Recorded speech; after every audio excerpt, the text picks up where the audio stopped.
ನಮಸ್ಕಾರ. ರಾಷ್ಟ್ರ ಕ್ರಾಂತಿ ನ್ಯೂಸ್ಗೆ ಸ್ವಾಗತ. ರಾಜೀವ್ ಗಾಂಧಿ ಆಯುರ್ವೇದಿಕ್ ಶಿಕ್ಷಣ ಮಹಾವಿದ್ಯಾಲಯದಲ್ಲಿ ಸ್ಪರ್ಧಾತ್ಮಕ ಪರೀಕ್ಷೆಗಳಿಗೆ ಉಚಿತ ತರಬೇತಿ. ರೋಣ ಪಟ್ಟಣದ ರಾಜೀವ್ ಗಾಂಧಿ ಆಯುರ್ವೇದಿಕ್ ಶಿಕ್ಷಣ ಮಹಾವಿದ್ಯಾಲಯದಲ್ಲಿ ನಡೆದ ಎಸ್ಆರ್ ಪಾಟೀಲ್ ಫೌಂಡೇಶನ್ ಇವರ ವತಿಯಿಂದ ಸ್ಪರ್ಧಾತ್ಮಕ ಪರೀಕ್ಷೆಗಳಿಗೆ ಅನುಕೂಲವಾಗುವಂತೆ 2 ತಿಂಗಳ ಕಾಲ ಉಚಿತ ತರಬೇತಿ ಹಾಗೂ ಉಚಿತ ಪುಸ್ತಕ ವಿತರಣಾ ಕಾರ್ಯಕ್ರಮ ಜರುಗಿತು. ಕಾರ್ಯಕ್ರಮದ ಅಧ್ಯಕ್ಷತೆಯನ್ನು ಶಾಸಕ ಜಿಎಸ್ ಪಾಟೀಲ್ ವಹಿಸಿ ಮಾತನಾಡಿದರು. ರಾಜಕೀಯ ಉದ್ದೇಶದಿಂದ ಇಂತಹ ತರಬೇತಿ ಕಾರ್ಯಕ್ರಮ ಇಟ್ಕೊಂಡಿಲ್ಲ. ಗ್ರಾಮೀಣ ಭಾಗದ ಬಡ ವಿದ್ಯಾರ್ಥಿಗಳಿಗೆ ಅನುಕೂಲಕರ ಆಗುವ ರೀತಿಯ ಉದ್ದೇಶದಿಂದ ಉಚಿತ ಸ್ಪರ್ಧಾತ್ಮಕ ತರಬೇತಿ ನೀಡಲಾಗ್ತಾ ಇದೆ.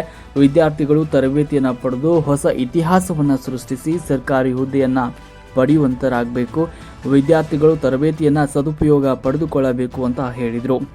ನಂತರ ವಿಜಯಪುರ ಚಾಣಕ್ಯ ಕರಿಯರ್ ಅಕಾಡೆಮಿಯ ಮುಖ್ಯಸ್ಥ ಎನ್ಎಂ ಬಿರಾದರ್ ಅವರು ಮಾತನಾಡಿದರು. ತರಬೇತಿ ಮಾರ್ಗದರ್ಶನ ಇಂದಿನ ಯುವಕರಿಗೆ ಅಗತ್ಯವಾಗಿದೆ. ಉಚಿತ ತರಬೇತಿಯಿಂದಾಗಿ ಮುಂದಿನ ದಿನಮಾನಗಳಲ್ಲಿ ಹೊಸ ಅಧ್ಯಯನ ಪ್ರಾರಂಭವಾಗಬೇಕು. ಯುವಕರು ತರಬೇತಿಯನ್ನು ಸದ್ಬಳಕೆ ಮಾಡಿಕೊಳ್ಬೇಕು. ವಿದ್ಯಾರ್ಥಿಗಳಿಗೆ ಉಚಿತ ಸ್ಪರ್ಧಾತ್ಮಕ ತರಬೇತಿಯು ಕೊಟ್ಟಂತ ವರದಾನ. ಸರ್ಕಾರಿ ನೌಕರಿ ಪಡೆಯಲು ಇಂದಿನ ವಿದ್ಯಾರ್ಥಿಗಳಿಗೆ ಸ್ಪರ್ಧಾತ್ಮಕ ತರಬೇತಿ ಬಹಳ ಪ್ರಾಮುಖ್ಯತೆಯನ್ನು ನೀಡುತ್ತೆ ಅಂತ ಹೇಳಿದರು.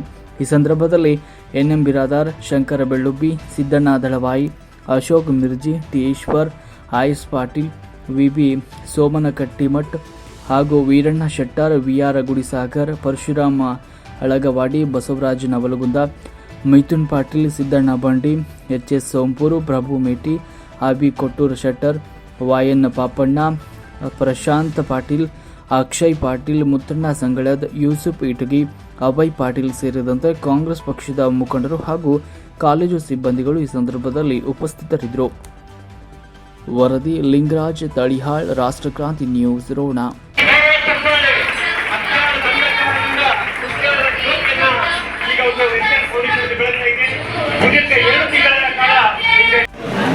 ನಿರೀಕ್ಷಿತ ಅತಿಥಿಯಾಗಿ ಬಂದವ. ನಿಮ್ಮನ್ನು ನೋಡಿದ್ರೆ ಎಷ್ಟು ಖುಷಿ ಆಗ್ತದಂದ್ರ ನಾವು ಓದುವಾಗ ಹಿಂಗೆ ತರಬೇತಿ ಕೊಡೋರು ಇರ್ಲಿಲ್ಲಲ್ಲಪ್ಪ ಅಂತ ಅನಿಸ್ತಾ ಇದೆ. ಬಿರಾದವರದು ಚಾಣಕ್ಯ ಅಕಾಡೆಮಿ ವಿಜಾಪುರದಲ್ಲಿದೆ. ಸಿದ್ದೇಶ್ವರ ಅಪ್ಪೋಳದನ್ನು ಉದ್ಘಾಟನೆ ಮಾಡಿದ್ದಾರೆ. ಅದು ಮೆಮೊರೇಬಲ್.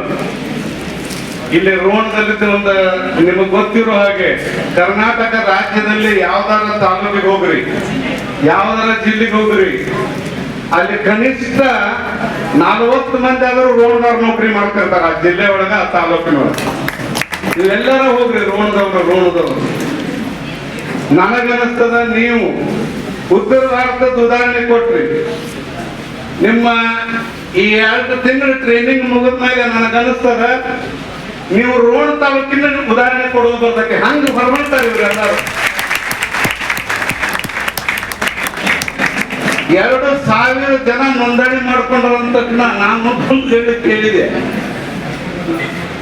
2,400 ಆಗ್ಯಾವ್ರೆ. ಇವರು ನಿಮ್ಮ ಕಾಲೇಜ್ ಹುಡುಗರು ನೋಂದಣಿ ಮಾಡ್ಕೊಂಡವ್ರು ಅಂತ ಕೇಳಿದ. ನನ್ನ ಭಾಷೆದಾಗ, ರಾಜಕೀಯ ಭಾಷೆದಾಗ ನಾ ಕೇಳಿದೆ. ಯಾಕಂದ್ರೆ ನಾವು ನಮ್ಮ ಪಕ್ಷಕ್ಕೆ ಎಲ್ಲಾರನ್ನ ಕರ್ಕೊಂಡ್ ಬಂದಿರ್ತೇವೆ, ಓಟ್ ಹಾಕಿ ಬರುತ್ತೆ. ನನ್ನ ಸುದೈವ ನಿಮ್ಮನ್ನು ನೋಡೋದು ಹಾಕಿ ಬಂತು. ಕೊನೆಗೆ ನೀವು IAS ಒಂದು ಚೀಟಿ ಕೊಟ್ಟು ಕಳಿಸ್ಬೋದು. ಅವ್ರ ಟ್ರೈನಿಂಗ್ ನನ್ನ ಬಂದಿದ್ದು ಒಳಗೆ ಬಿಡೋದು ಅಲ್ಲ. ಏನು ಹೆಮ್ಮೆ ನಿಮಗೆ. ನೀವು ಕನಸು ಕಾಣ. 2 ತಿಂಗಳ ಯೋಗ ಅಂದ್ರೆ ಮುಳುಗಿ ಬಿಡ್ಬೇಕಾದ್ರಲ್ಲಿ.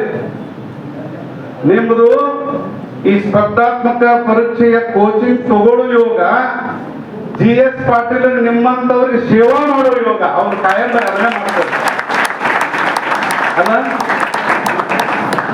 ಯೋಗ ಕೂಡ್ತು ಅಂದ್ರೆ ಈ ದೇಶದ ಸಂವಿಧಾನ ನಿಮ್ ಕೈಯಲ್ಲಿ ಸಿಗುತ್ತಪ್ಪ. ಏನು ಬುದ್ಧ, ಬಸವಣ್ಣ, ಅಂಬೇಡ್ಕರ್ ನೆನೆಸಿದ್ರೆ ಹಾಗೆ ಅದರ ತರ ನೀವು ಭಾರತಾಂಬೆಯ ಸೇವೆಯನ್ನ ಮಾಡಬಹುದು. ಯಾರಿಗೆ ಅನ್ಯಾಯ ಆಗೋದಿಲ್ಲ ಈ ದೇಶದಲ್ಲಿ. ಅನ್ಯಾಯ ಆದ್ರೆ ಬಿಡೋದಿಲ್ಲ. ಯಾವುದು ಬಿಡೋದಿಲ್ಲ? ಕಾನೂನು ಬಿಡೋದಿಲ್ಲ. ಎಲ್ಲಿದೆ ಕಾನೂನು? ನಿಮ್ಮ ಸಂವಿಧಾನದಲ್ಲಿದೆ. ಸಂವಿಧಾನ ರಕ್ಷಣೆ ಮಾಡೋರು ಯಾರು? ಶಾಸನಬದ್ಧವಾಗಿ ಅಧಿಕಾರ ತಗೊಂಡ ಹೋಗ್ತಾ ಇದ್ದಾರೆ. ಮುಂದೆ ಅಧಿಕಾರ ತಗೊಳ್ಳಿಕ್ಕೆ ನೀವು ಅದನ್ನ ರಕ್ಷಣೆ ಮಾಡ್ತಕ್ಕಂಥವ್ರು. ಖಂಡಿತ ಆಗ್ತೈತಿ. ಕಾನ್ಫಿಡೆನ್ಸ್ ಇಟ್ಕೊಳ್ರಿ. ಒಂದು ಬೋರ್ಡ್ ಬರ್ಕೊಂಡ್ಬಿಡ್ರಿ. ಇವತ್ತಿನಿಂದ ನೀವು ಮನೆಯೊಳಗಿದ್ರೆ ಮನೆಯೊಳಗೆ ಬರ್ಕೊಳ್ರಿ. ನೀವು ಒಂದು ರೂಮ್ನೊಳಗಿದ್ರೆ ರೂಮ್ನಾಗ ಬರ್ಕೊಳ್ರಿ. ಹೇಳ ನೆನಪಿಟ್ಬೇಕು, ಭಾಳ ಈಸಿ, ಗ್ಯಾರಂಟಿ ಆಗತ್ತೆ. ಇದು ನನ್ನಿಂದ ಸಾಧ್ಯ ಅಂತ ಬರ್ತದೆ. It is possible for me. ಬೆಳಿಗ್ಗೆ ಎದ್ದ ತಕ್ಷಣ ಅದನ್ನ ನೋಡೋದು, ಇದು ನನ್ನಿಂದ ಸಾಧ್ಯ.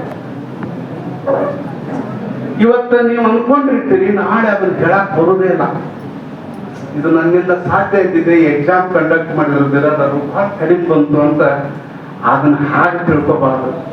ಪ್ರಯತ್ನ ಹೆಂಗ್ ಮಾಡ್ಬೇಕಂದ್ರೆ ಬಹಳ ಈಚೆ ಕಡೆ ಒಂದು ಬೋರ್ಡ್ ಬರ್ಬೇಕು, ನಾನೊಬ್ಬ ಮನುಷ್ಯ ಮಾತ್ರ ಅಂತ ಬರ್ಬೇಕು. I am a man after all. ನಿನ್ನೆ ನಾ ಪ್ರಯತ್ನ ಮಾಡಿದ್ದೆ, ಆಗಿಲ್ಲ, ಇವತ್ತು ಬಿಡುಗಲ್ಲ ಅನ್ಬೇಕು. ಮತ್ತೆ ಇದನ್ನ ನೋಡ್ಬೇಕು, ಇದು ನನ್ನಿಂದ ಸಾಧ್ಯ ಅನ್ಬೇಕು. ಹಿಂಗಂದ್ರಿ ಕಾನ್ಫಿಡೆನ್ಸ್ ಆಗಿ ವರ್ಕ್ ಶುರು ಮಾಡ್ರಿ. ಬಹಳ ಅದ್ಭುತ ಇದೆ. ಅವರು ಚಾಣಕ್ಯನ್ ಮೊನ್ನೆ ನಮ್ಮ ಸ್ಕೂಲಿಗೆ ಬಂದಿದ್ರು, ಡಾಕ್ಟರ್ ಸೇಡಮ್ ಅವರು ಕರ್ಕೊಂಡು ಬಂದಿದ್ರು, ದತ್ತುರಾಜ ಪಾಟೀಲ್ ಸೇಡಮ್ ಅವರು. ಇವ್ರ ಬಗ್ಗೆ ಬಹಳ ಅಭಿಮಾನ ನನಗೆ. ನಾನು ಒಂದು ಸಲ ವ್ಯಕ್ತಿಯಾಗಿ ಸೇವೆ ಸಲ್ಲಿಸ್ತಾ ಇದ್ದೇನೆ. ಆತ್ಮೀಯರೇ, ಈ ಒಂದು ಕಾರ್ಯಕ್ರಮದಲ್ಲಿ ಪ್ರಾಸ್ತಾವಿಕ ಭಾಷಣವನ್ನ ಮಾಡಿದಂತಹ RS ಪಾಟೀಲ್ ಸರ್, ಚೇರ್ಮನ್ ಅವರು, ಆಯುರ್ವೇದಿಕ್ ಮೆಡಿಕಲ್ ಕಾಲೇಜ್ ರೋಡ್, ತಮ್ಮ ಸಮಯವನ್ನ ಬಿಡುವು ಮಾಡಿಕೊಂಡು ಬಂದು ಈ ಕಾರ್ಯಕ್ರಮದಲ್ಲಿ ಭಾಗಿಯಾಗಿದ್ದಕ್ಕೆ ತಮ್ಮೆಲ್ಲರ ಪರವಾಗಿ ಕೂಡ ಹೃದಯಪೂರ್ವಕವಾದ ಅಭಿನಂದನೆಗಳನ್ನು ಸಲ್ಲಿಸ್ತೇನೆ. ಜೋರಾದ ಚಪ್ಪಾಳೆಗಳ ಮೂಲಕ ಅವರಿಗೆ ಅಭಿನಂದನೆಗಳನ್ನು ಸಲ್ಲಿಸೋಣ.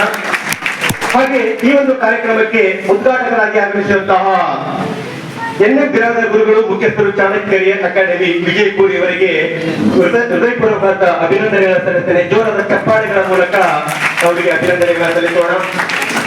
ಅದರ ಜೊತೆಗೆ ಈ ಒಂದು ಕಾರ್ಯಕ್ರಮದಲ್ಲಿ ಅತಿಥಿಗಳಾಗಿ ಭಾಗವಹಿಸಿದಂತಹ ಸಿದ್ದಣ್ಣ ದಳವಾಯಿ ಸರ್, ಮುಖ್ಯಸ್ಥರು, ಜೀನಿಯಸ್ ಕರಿಯರ್ ಅಕಾಡೆಮಿ ಧಾರವಾಡ ಇವರಿಗೆ ತಮ್ಮೆಲ್ಲರ ಪರವಾಗಿ ಹೃದಯಪೂರ್ವಕವಾದ ಕೃತಜ್ಞತೆಗಳನ್ನು ಸಲ್ಲಿಸ್ತೇನೆ. ಈ ಕಾರ್ಯಕ್ರಮದ ಕೇಂದ್ರ ಬಿಂದು ಆಗೋದಕ್ಕೆ ಬೆನ್ನೆಲುಬಾಗಿ ನಿಂತಹ Shri Ashok Mirji, assistant commissioner GST Bengaluru ಇವರಿಗೂ ಕೂಡ ಹೃದಯಪೂರ್ವಕವಾದ ಅಭಿನಂದನೆಗಳನ್ನು ಸಲ್ಲಿಸ್ತೇನೆ. ಶ್ರೀ ಶಂಕರ್ ಬೆಳ್ಳುಪಿ, ಉಪ ಆಯುಕ್ತರು, ವಾಣಿಜ್ಯ ತೆರಿಗೆ ಇಲಾಖೆ ಇವರಿಗೂ ಕೂಡ ಅಭಿನಂದನೆಗಳನ್ನು ಸಲ್ಲಿಸ್ತೇನೆ. ಮಿಥುನ್ G ಪಾಟೀಲ್, ಹಾಗೆ ಕಾರ್ಯಕ್ರಮದಲ್ಲಿ ಭಾಗಿಯಾದಂತಹ ಎಲ್ಲ ಅತಿಥಿ ಮಹೋದಯರಿಗೂ ಕೂಡ ನಿಮ್ಮ ಬಿಡುವಿಲ್ಲ ಸಮಯದಲ್ಲಿ ಕೂಡ ಅವಕಾಶವನ್ನು ಮಾಡಿಕೊಂಡು ಬಂದಿದ್ದಕ್ಕೆ ತಮ್ಮೆಲ್ಲರಿಗೂ ಕೂಡ ಹೃದಯಪೂರ್ವಕವಾದಂತಹ ಅಭಿನಂದನೆಗಳನ್ನು ಸಲ್ಲಿಸ್ತೇನೆ.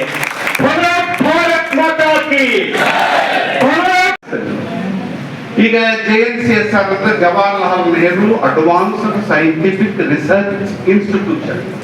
ಅದೀಗ ಜಗತ್ತಿನಲ್ಲಿ ಒಂದನೇ ಸ್ಥಾನದಲ್ಲಿದೆ ಜಗತ್ತಿನಲ್ಲಿ. ಅದನ್ನ ಸ್ವಾಮಿ ವಿವೇಕಾನಂದರು ಕನಸು ಕಂಡು ಬೆಂಗಳೂರಿನಲ್ಲಿ ಹೋಗ್ತಾ ಇದ್ದಾರೆ, ಯಶವಂತಪುರ ಸರ್ಕಲ್ ದಾಟ್ತಾ ಇದ್ದಾಗ ಇಂಡಿಯನ್ ಇನ್ಸ್ಟಿಟ್ಯೂಟ್ ಆಫ್ ಸೈನ್ಸ್ ಅಂತ ಕಾಣ್ತೈತೆ ನೋಡ್ರಿ. ಒಂದು 200 ಎಕರೆದಲ್ಲಿ ಹುದ್ದೆಗಳಲ್ಲಿ group A, group B, group C ಅಂತ 3 ಹುದ್ದೆಗಳನ್ನ ವಿಭಾಗಿಸ್ತಾರೆ.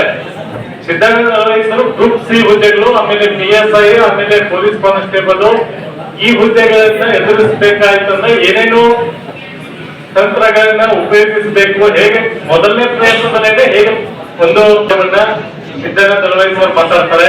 ಅದಾದ ನಂತರ ನಾನು KS ಪರೀಕ್ಷೆಯನ್ನ ಪಾಸ್ ಆಗಬೇಕಾಗಿತ್ತಂದ್ರೆ IAS ಪರೀಕ್ಷೆಯನ್ನ ಪಾಸ್